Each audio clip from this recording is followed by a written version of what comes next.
PSC degree level എക്സാമിന് ചോദിച്ചിട്ടുള്ള ഒരു മാത്സ് ക്വസ്റ്റ്യൻ ആണെന്ന് നോക്കുന്നത്. 26/1/2025 ഞായറാഴ്ചയാണെങ്കിൽ 26/1/2028 ഏത് ദിവസമായിരിക്കും എന്നുള്ളതാണ് ചോദ്യം. കലണ്ടർ ചോദ്യമാണ്. അപ്പോൾ സാധാരണ നമുക്കിപ്പോൾ രണ്ട് ഡേറ്റ് തന്നിട്ടുണ്ടെങ്കിൽ ഒന്നാമത്തെ ദിവസം ഇത്രയാണ്, രണ്ടാമത്തെ ദിവസം എത്രയാണെന്ന് ചോദിക്കുന്നുണ്ടെങ്കിൽ നമ്മൾ അതിൻ്റെ ഇടയിൽ എത്ര ദിവസം ഉണ്ടെന്ന് കണ്ടുപിടിക്കും. 7 കൊണ്ട് ഹരിക്കും. എന്നിട്ട് അവിടെ ശിഷ്ടം എത്ര വരുന്നുണ്ട്, ആ ശിഷ്ടമുള്ള അത്രയും ദിവസം കൂട്ടും. അങ്ങനെയല്ലേ ചെയ്യുക. പക്ഷേ ഇങ്ങനെ വർഷങ്ങൾ കഴിഞ്ഞ് ഒരേ ദിവസമൊക്കെ വരുമ്പോൾ, അല്ലെങ്കിൽ ചിലപ്പോൾ ഒരു ദിവസം അങ്ങോട്ട് കൂടുതലോ കുറവോ അങ്ങനെയൊക്കെ വരുമ്പോൾ നമുക്ക് എളുപ്പത്തിലൊരു കാര്യം ചെയ്യാം. അതായത് 26/1/2025 എന്ന് പറയുന്നത് ഞായറാഴ്ചയാണ് അല്ലേ. അപ്പോൾ 26/1/2026 അവിടെ എത്ര ദിവസം വരുന്നുണ്ട്? 365 ദിവസം വരുന്നുണ്ട് അല്ലേ.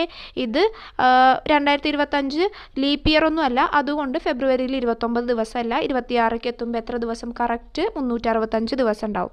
അതിലെത്ര അധിക ദിവസമുണ്ട്? അതെങ്ങനെ നമ്മൾ കണ്ടുപിടിക്കുക? 7 കൊണ്ട് ഹരിക്കുക, എത്ര ശിഷ്ടമുണ്ട് നോക്കുക. അപ്പോൾ ഇവിടെ ഒരു ദിവസമാണ് അധിക ദിവസമായിട്ട് വരുന്നത്, ശിഷ്ടം 1 എന്നാണ്. അപ്പോൾ ആ ഒരു ദിവസം മാത്രം ഇവിടെ കൂട്ടുക. പകരം ഇവിടെ എവിടെയെങ്കിലും ഒരു ലീപ്പ് ഇയർ വരികയാണെന്നുണ്ടെങ്കിൽ നമ്മൾ എന്ത് ചെയ്യുക? 2 ദിവസം കൂട്ടുക. അപ്പോൾ ഇവിടെ 366 ആയിരിക്കും. അപ്പോൾ 7 കൊണ്ട് ഹരിക്കുമ്പോൾ 2 ആയിരിക്കും നമുക്ക് ശിഷ്ടം വരിക. അപ്പോൾ മാത്രം 2 കൂട്ടുക. ഇവിടെ ഒന്ന് ശിഷ്ടം മാത്രം കൂട്ടിയാൽ മതി. അപ്പോൾ അടുത്ത ദിവസം എത്ര?